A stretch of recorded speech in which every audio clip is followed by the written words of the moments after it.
Татварын багц хуулийг батлах биш, татварын хуульд нэмэлт өөрчлөлт оруулах болжээ. Энэ жилийн Монголын эдийн засгийн чуулганыг цуцлалаа.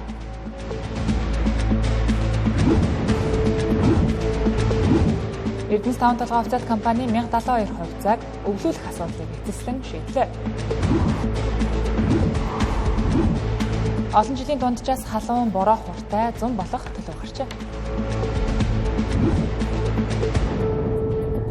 Оройн тэрэг үзэгчдээ Тэнгэр телевизийн 7 мэдээллийн хөтөлбөр эхэлж байна. Анхаарлаа хандуулна.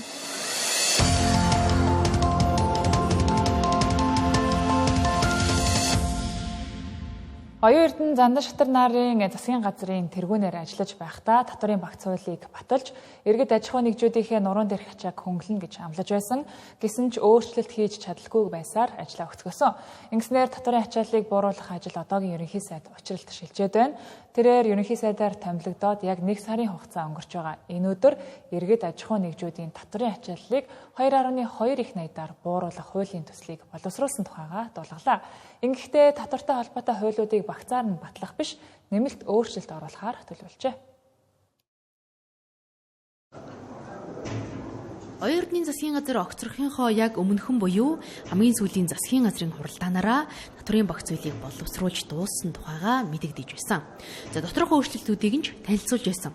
Харин дараа нь Зандан шатрын засгийн газар мөн л өнгөрсөн намрын чуулган завсарлахын яг өмнөх өдөр татварын багц хуулийг улсын хурал руу оруулж ирж байлаа.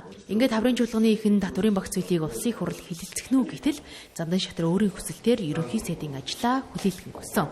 Харин одоо хаврын чуулган эд дундаа орж байгаа энэ үед Учрлын засгийн газар татварын багц хуулийг өргөн барихаар болсноо мэдгдлээ.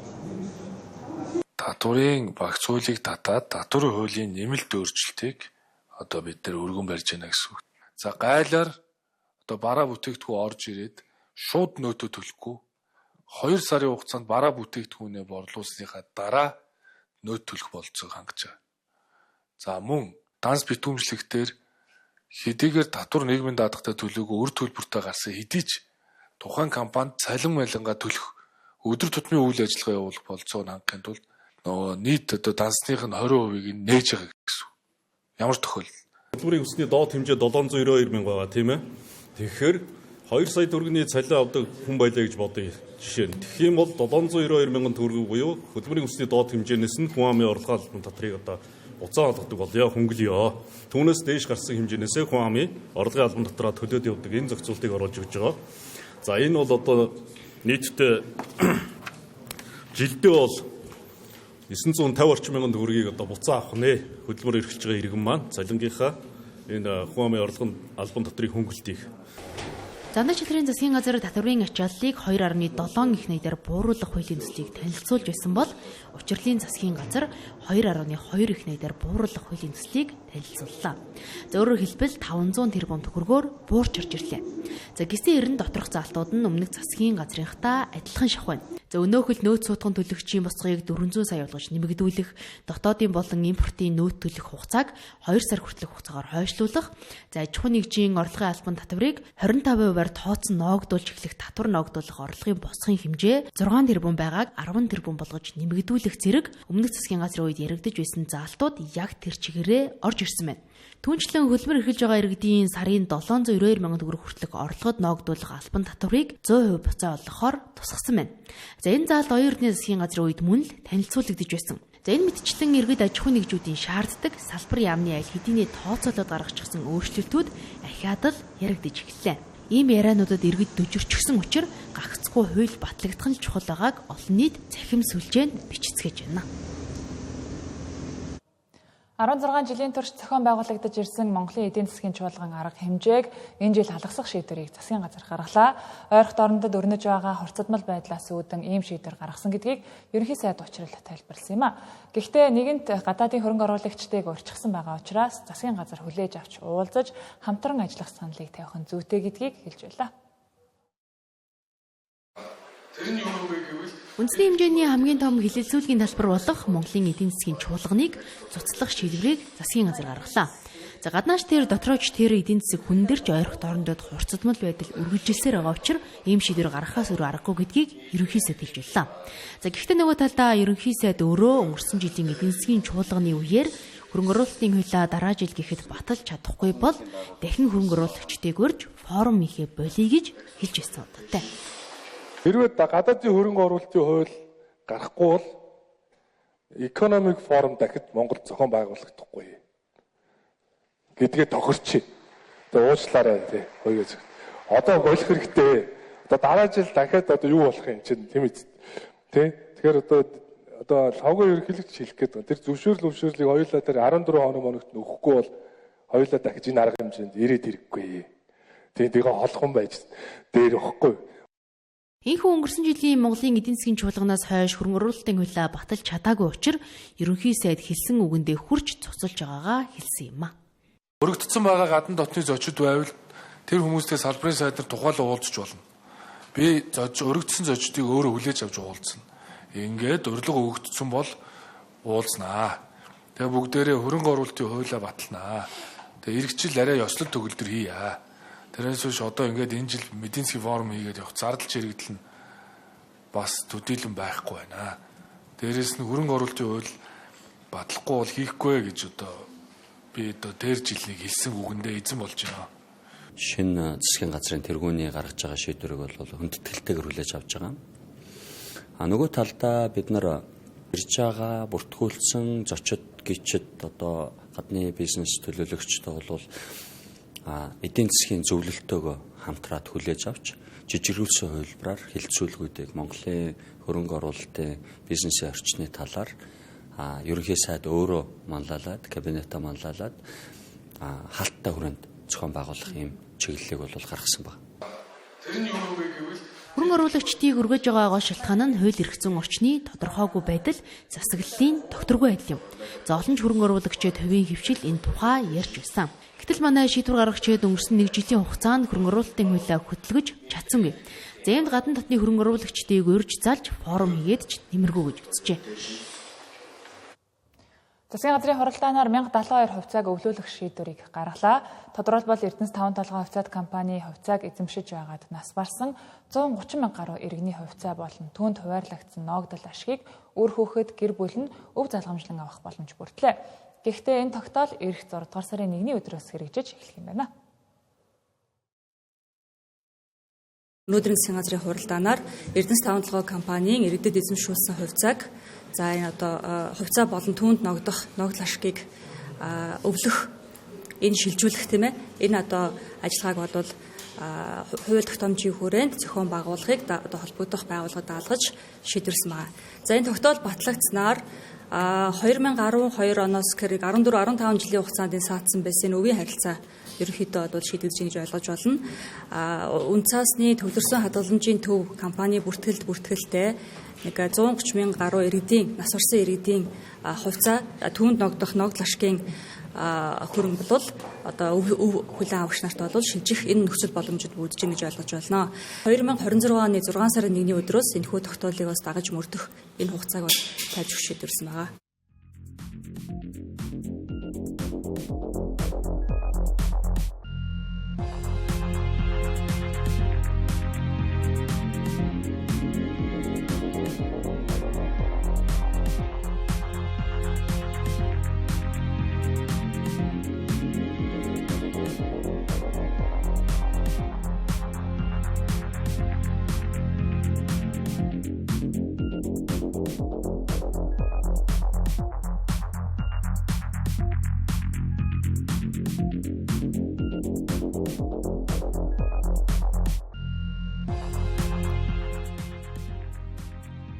Тэнгэр телевизтэй хамтагаад баярлалаа үзэгчдээ 7 мэдээллийн хөтөлбөр үргэлжилж байна.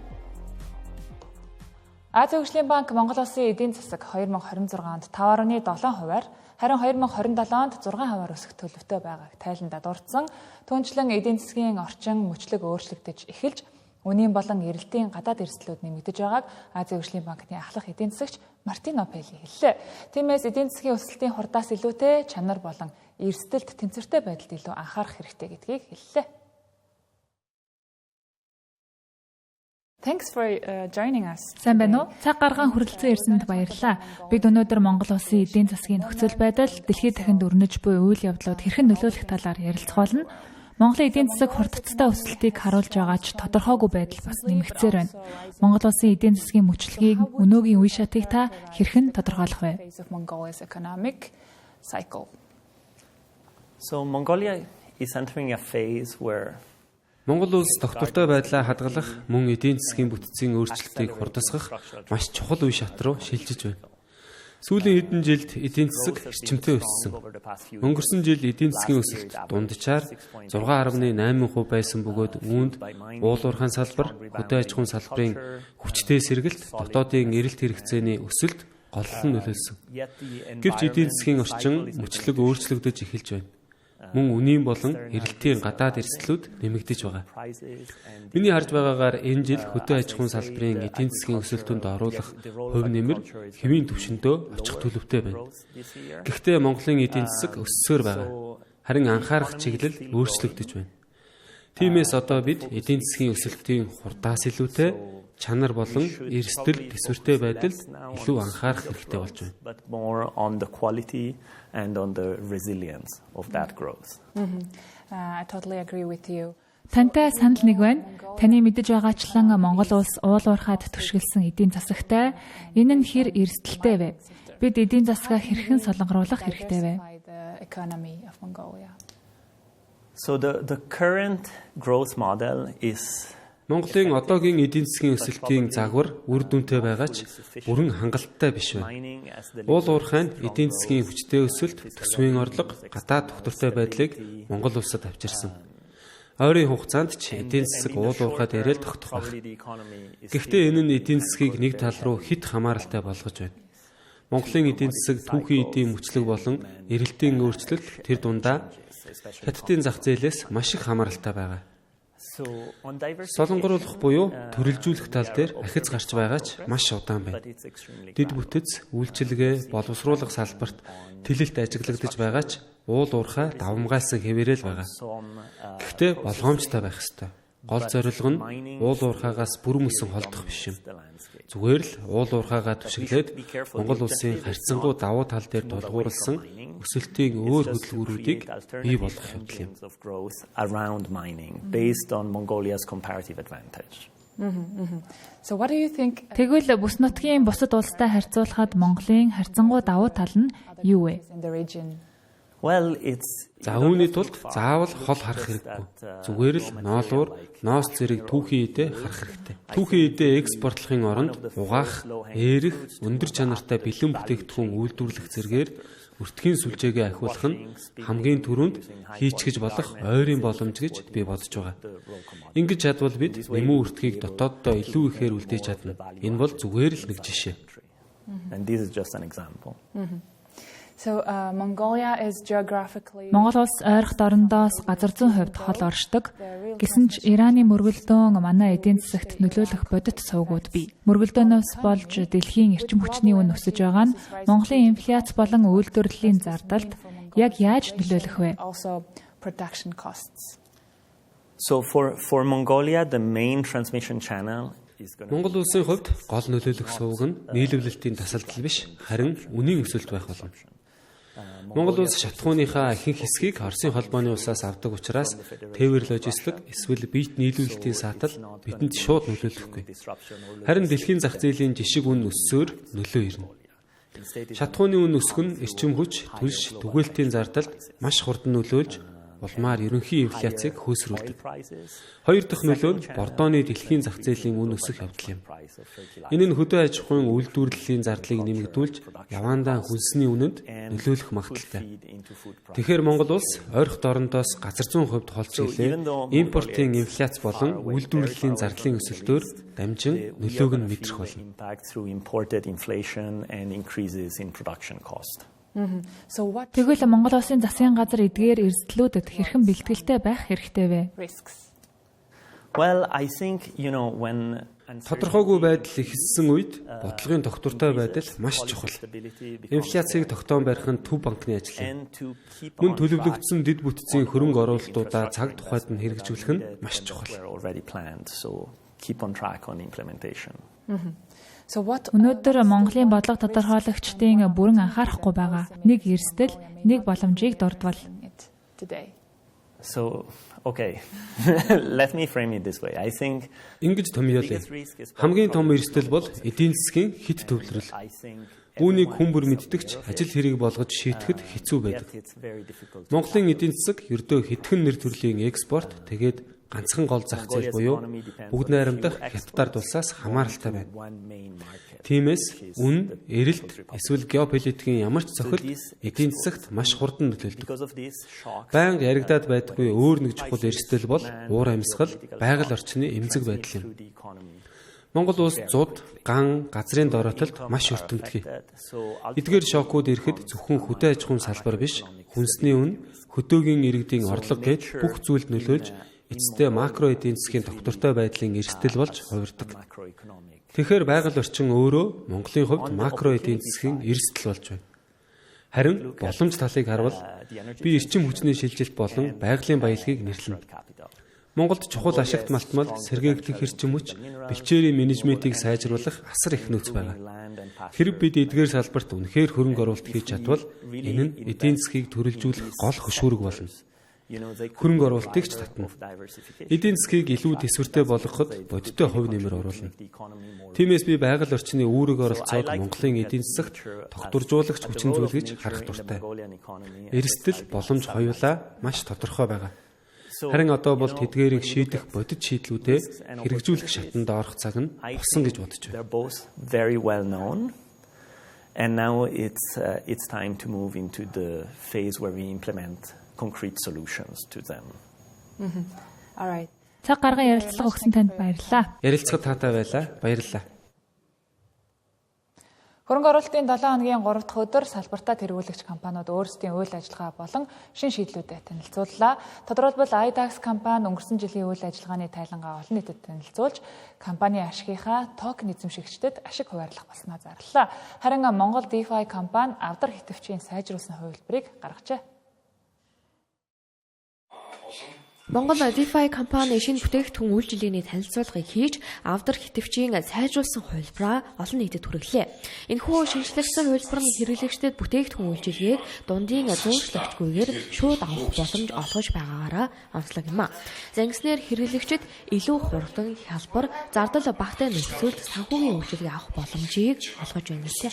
Одоо уламжлалт санхүүгийн байгууллагууд маань ерөөхдөө нэг талаас их өсвөр татаад түүн дээрээ одоо өөрсдийн эрсдлийн зардал, үйл ажиллагааны зардал, ашигын маржин гэх мэтийг нэмээд цаашаа 3 дахь чиглэлд гаргадаг.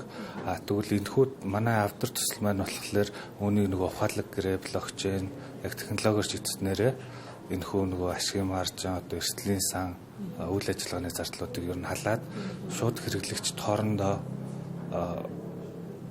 нэг талдаа өндөр өгөөчтэй, нөгөө талдаа хямд зардлаар ер нь мөнгө авах боломжтой болж байгаа гэсэн үг.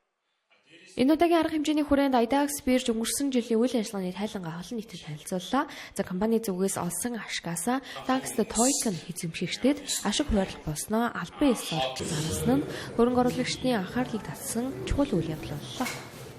За хөрөнгө оруулалтын 7 хоногийн 3 дахь өдөр өнөөдөр IDAX биржийн хамт олонны хувьд бол биржийн онцлог үйл явдлууд 725 оны тайлангаа мөн DAX токен эзэмшигчдийн хурлыг амжилттай зохион байгууллаа.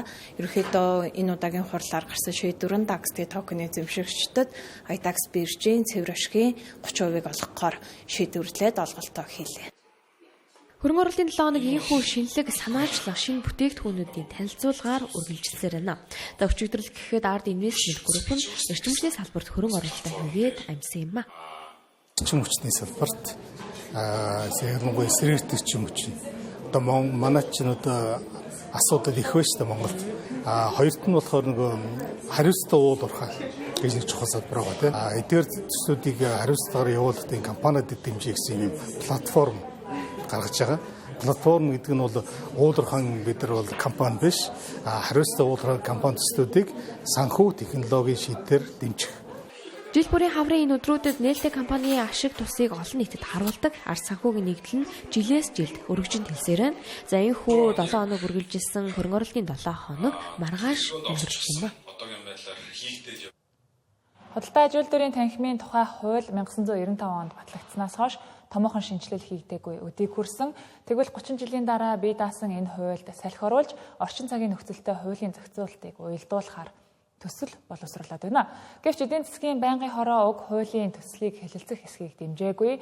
Мөн ардчилсан намын бүлэг энэ хуулийн хэлэлцүүлгээс завсарлага авсан зэргээр чамгүй сорилттой нүүр тулж байгааг тус хуулийн төслийн үзэл баримтлалын хууль санаачлагч нараас тодорхойллоо.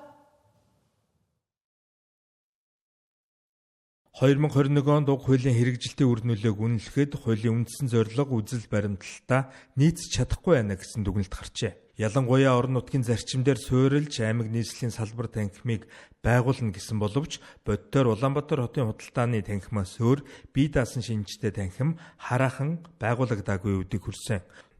Товчхондоо Монголын үндэсний худалдаа үйлчилдөрийн танхим нь аж ахуйн нэгжүүдийг төлөөлөх чадвар хангалтгүй эргэцэн орчин сул байгаа нь дүгнэлтээр батлагжээ. Эдгээр асуудлыг шийдэхийг зорьснороо уг хуулийн шинжилсэн төслийн зорилго оршиж байгааг хууль санаачлагчид болон бизнесийн төлөөлөл тайлбарлаж байна. Танхимын хөдөөний салбаруудын одоо аймгийн салбарууд чинь болоод ирэхээр яг бие даасан гэхээс илүү үндэсний худалдаа үйлдвэрийн танхимын нэг тийм бүтцэд ороод явчихж байгаа болохоор хараат болчиход байгаа байхгүй. Гэтэл тэр улсууд чинь бол төлөөлөх арчлал гэдгээр орж ирсэн мөртлөө бас нэг аж ахуйн нэгжтэй адилхан шууд арчлалаар орж ирээд асуудыг өмүүлээд байдаг байхгүй.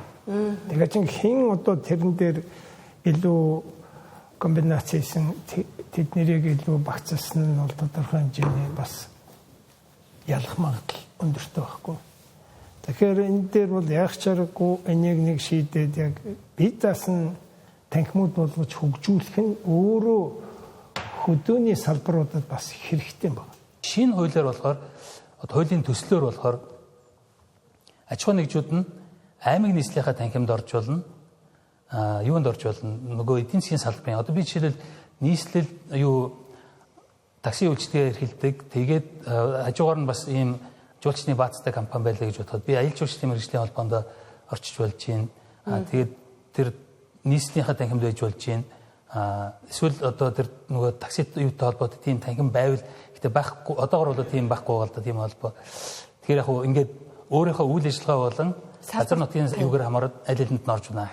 Харин үндэсний танхимд орж болохгүйгээр тийм одоо хуулийн төсөл дээр одоо тийм одоо зохицуулт явж байгаа.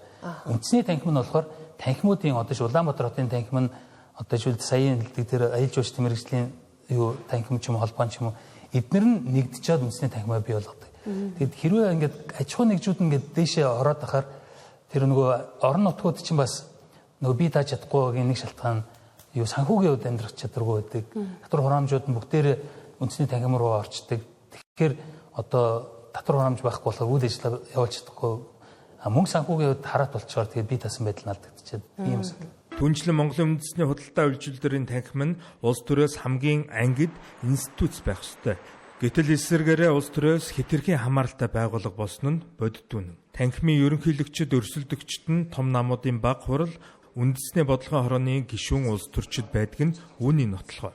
Нэг ёсондоо худалдаа аж үйлдвэрийн танхимын ерөнхийлөгчийн суудлыг бизнес эрхлэгчдийн эрх ашгийг хамгаалах, бодлогоор зангидж нэгтгэх институт толгойлж байна гэхээс илүү их улс төр төлөв тавих гишгүр болон ашиглах хандлага хавтгаарснаас харж болно.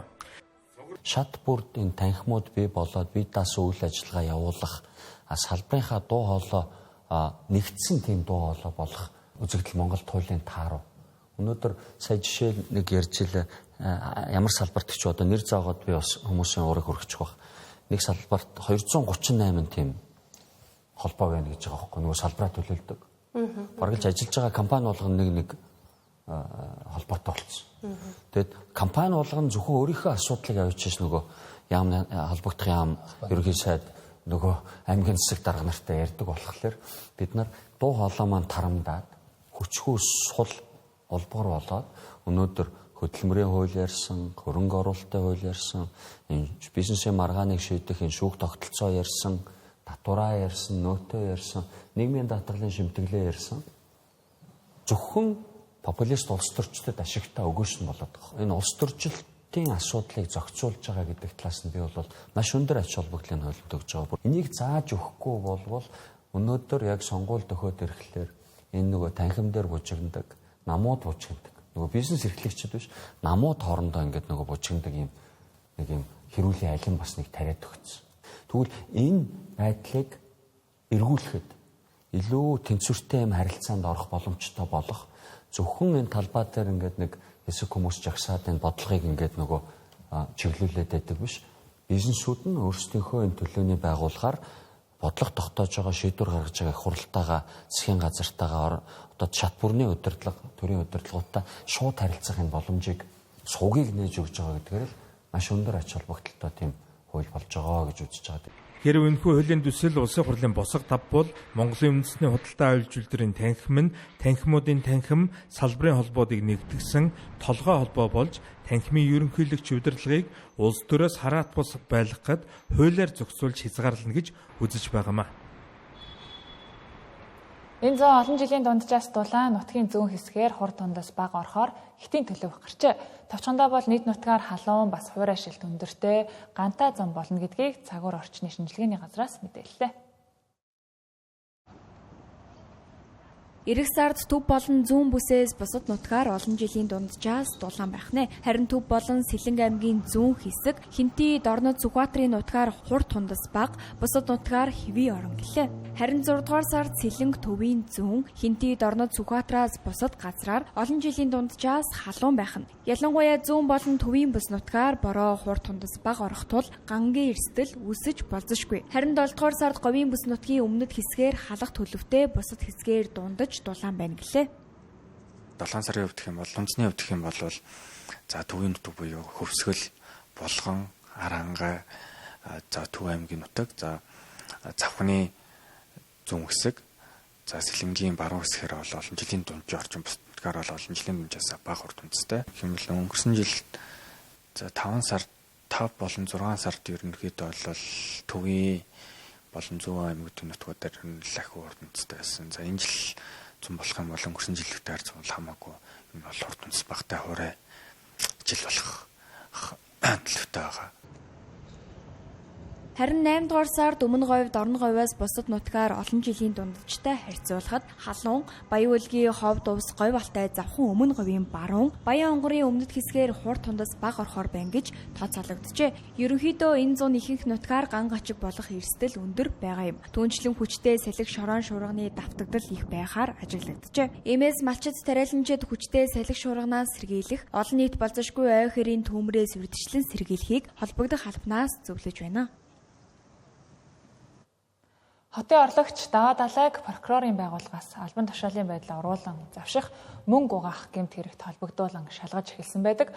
Харин цагдаагийн байгууллагаас түүнийг туулын хурдны зам, 1 болон 2 дугаар тойрог зам зэрэг төслүүдийн сонгон шалгаруулалтын явцад 6.6 тэрбум төгрөг завшсан байж болзошгүй хэрэгээр шалгаж байгаа талаар цагдаагийн ерхий газраас мэдээллээ. Тодорхойлбол өөрийн гэр бүлийн хамаарал бүхий этгээд эхнэр А болон Агийн үеэл дүүгийн үүсгэн байгуулсан аж ахуй нэгжид 5.6 тэрбум төгрөг, мөн эхнэрийнхээ найзын үүсгэн байгуулсан 2 аж ахуй нэгжийн дансанд 709 сая төгрөг, эхнэрийнхээ 50% эзэмшдэг компанид 47.9 сая төгрөгийг тус шилжүүлэн авсан. Ингэхдээ ажил гүйцэтгэсэн мэтээр тайлагнан гарган авч ашиглан мөнгө угаасан байж болзошгүй нөхцөл байдал тогтогдчихэ. Иймд эрүүгийн хуулийн 22.1 дэх хэсэгт заасны дагуу эрүүгийн хэрэг үүсгэн харьяаллын дагуу авилгатай тэмцэх газарт шалгуулахаар хөрвүүлсэн талаар цагдаагийн ерхий газраас өнөөдөр мэдээллээ. Харин хотын орлогч даваа далайн хувьд ажлаа хүлээлгэн өгөхөө мэдэгдээд байна.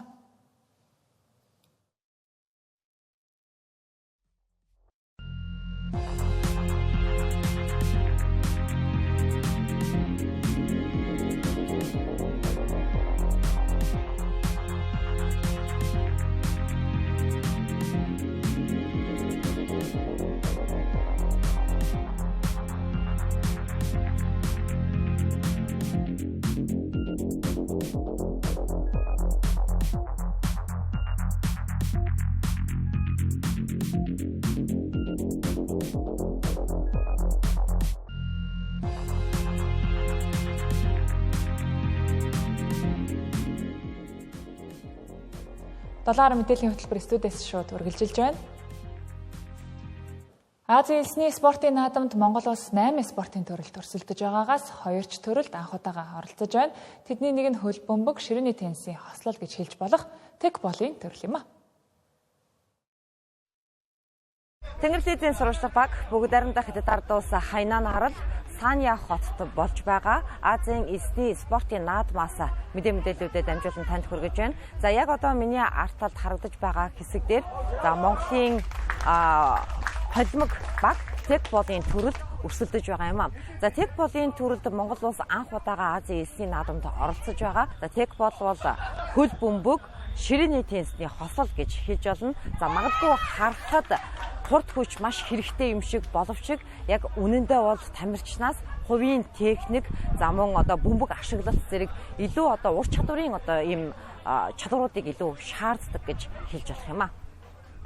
Текболын спорт бол маш шинэ спорт. Тэгээ Монгол тамирчдын тухайд боломж гарах бүрэн болцоотой. Яагаад тэгэхээр энэ өөрөө ганцаардсан төрлөөр бас явдаг. Дан хос ингээд хос төрлүүдээр бол явдаг. Тэгэхээр заавал ч одоо гадны үнээс одоо хамааралтай бэлтгэл хийх, ганцаараач бэлтгэл хийгээд байх юм боломжтой. Зардал бол бас багатай юм спортын төрөл. Тэгээ хөл бөмбөг суурьтай, за бас гимнастик суурьтай, юм бөмбөгний мэдрэмжтэй хүмүүс бол ерөнхийдөө тоглоод явчихад боломжтой ийм спортын төрөл. Цаашаа бол манай Монголын баг бол ирээдүй байгаа гэж бодож байгаа. Энэ оны сүүлээр 9 сарын сүүлээр нөгөө Азийн наадамд бол бас итгэлээ хангаад орох юм боломжтой гэж харж байгаа. Тэгэхээр элсний наадам бол айгүй онцлог. Монголд бол элс байхгүй те элстэй бэлтгэл хийх бол хэцүү. Тэгэхээр манай элсний наадамд орж байгаа бүх спортын төрлийн тамирчдын тухайд бол нэлээд одоо бэлтгэлгүй ирсэн гэж хэлж болно. Өөрөөр хэлбэл зааланд тоглох энэ элсэн дээр тоглох хоёр шал өөр байгаа. Тэгээ элсэн дээр тоглохлоор маш их одоо хүч шаарддаг, маш их ур чадвар шаарддаг, төсвөр шаарддаг. Дээрээс нь гадаад талбай тоглодог болохоор нар салхих гэх зөндөө олон юмнууд бол байдаг. А Монголд манай тамирчид бүгдээрээ элсэн дээр бэлтгэл хийлгүүгээр заалан дээр тоглож байгаад үрээд ирсэн болохоор мэдээж хүндрэл бэрхшээлүүд бол гарч байгаа. Гэхдээ тамирчдын маань ур чадвар зайлшгүй сайжрах юм шаардлагатай бол байгаа. Монголын баг D хэсэгт эхний тоглолтоо хийлж, хоёр дахь тоглолтоо Ливаны багтай хийгээд 2 тэгээр хожигдсон. Ингээд дараагийн тоглолтоо Мянмарын багтай өрсөлдөн нэг-нэгийн харьцаатай тэмцээд сүүлийн үедээр хожигдол хүлээснээр онооны харьцаа 1-2 болж хожигдлоо. Багийн хувьд далайн элсдээр бэлтгэл хийх чухал байсан тухай хэлсэн юм а. За тэмцээний хувьдлах юм бол маш сайхан болоод өнгөрлөө. Тэгээ сая Ливан улсын хүчрхэг багтай тоглолоо. Тэгээд бид нар бэлтгэлээ зааланд хийсэн учраас яг ийм элсдийн нөхцөлд бол хийгээг болохоор одоо нүд рүү элс орох тий. Тэгээд одоо элс нөгөө ширээн дээр ингээ бөмбөг нь эргэх гэх юм уу тиймэрхүү айгуу тийм асуудлууд тулгарлаа. Монголоос хамгийн анхны эмэгтэй тамирчин гэдэг утгаараа ирж байгаа болохоор ер нь л амар нэг тийм тогтлол сандрал ихтэй. Мэдээж дасан зохицно. Одоо ингээл энэ нүгээр байгаа хаана илсвэн тэн дээр очиод бэлтгэлээ хийн. Тэгээд мэдээж хөл нүцгэн тоглох, гуталтай тоглох хоёрын ялгааг нь мэдээж аавна. Тэгээ ер нь л тэмцээн ч гэсэн хожигдох зүйл байна. Эндээсээ туршлагаа хөрөмтлүүлээд цаашдаа бүр илүү хичээгээ явна л гэж бодож байна. Текболын спорт нь хурд хүчнээс гадна тамирчнаас хувийн техник, анхаарал, төвдрөл, бөмбөг эзэмшилтгээд олон чадварыг шаардна. Энэ ч утгаараа дэлхийд алдартай хөл бөмбөгчид энэ спортоор хичээлэн өөрийн ур чадвараа нэмэгдүүлдэг байна.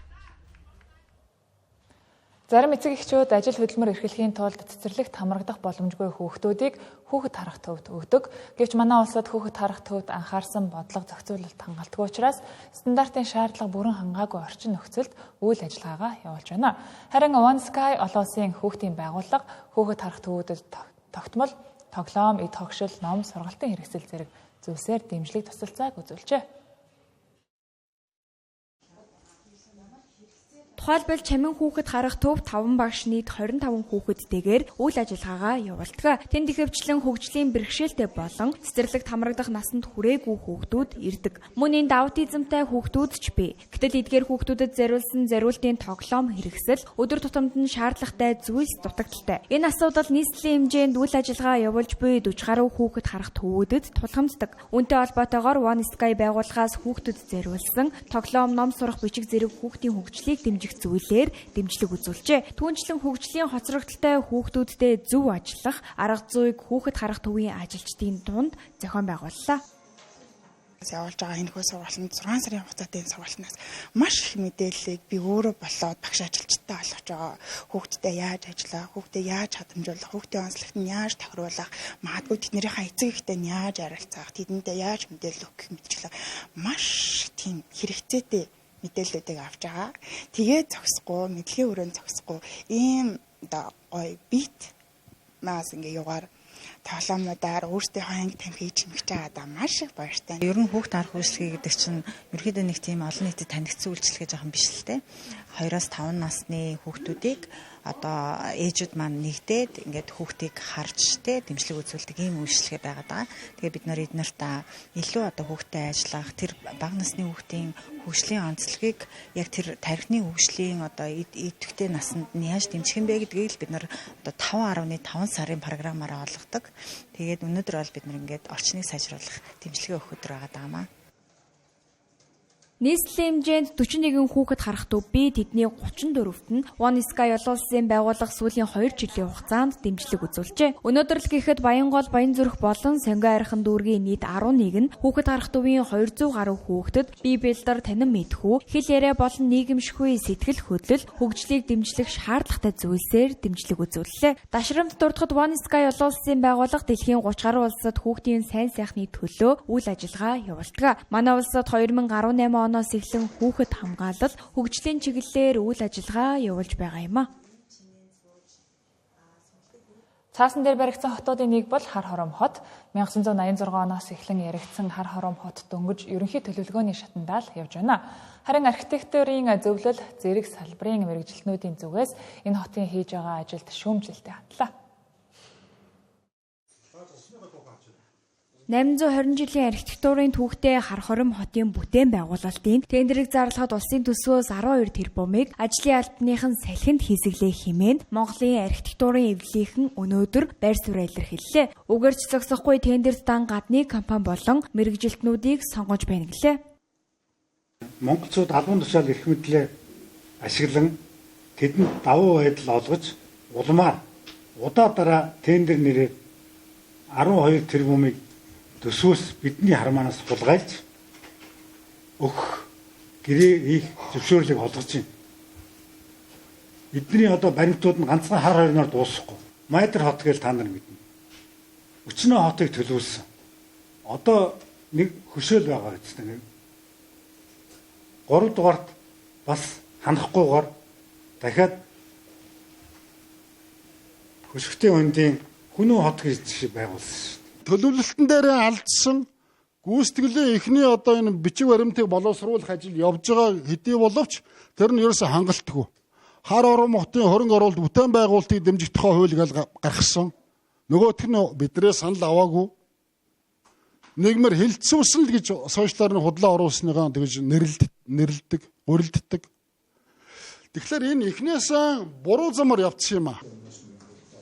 Харин үүнийг Хар Хором хотын ажлын албанаас үгүйсгэлээ. Тухайлбал хотын ерөнхий төлөвлөгөөний шатанд нэг 12 тэрбумыг зарцуулах ба үүнийг үе шаттайгаар улсын төсвөөс олгодог гэлээ. Жилд 3-4 тэрбумыг улсын төсвөөс олгодог ба үүнийг хот төлөвлөлтийнхөө судалгааны үйл ажиллагааны тендерт зарцуулдаг. Одоогоор тендерийн шалгаруулалтын үйл ажиллагаа үргэлжилж байна гэлээ. Гадны компаниуд ч тендерт оролцох материалаа ирүүлсээр байгаа ба эцэслэн сонгоогүй байна гэлээ.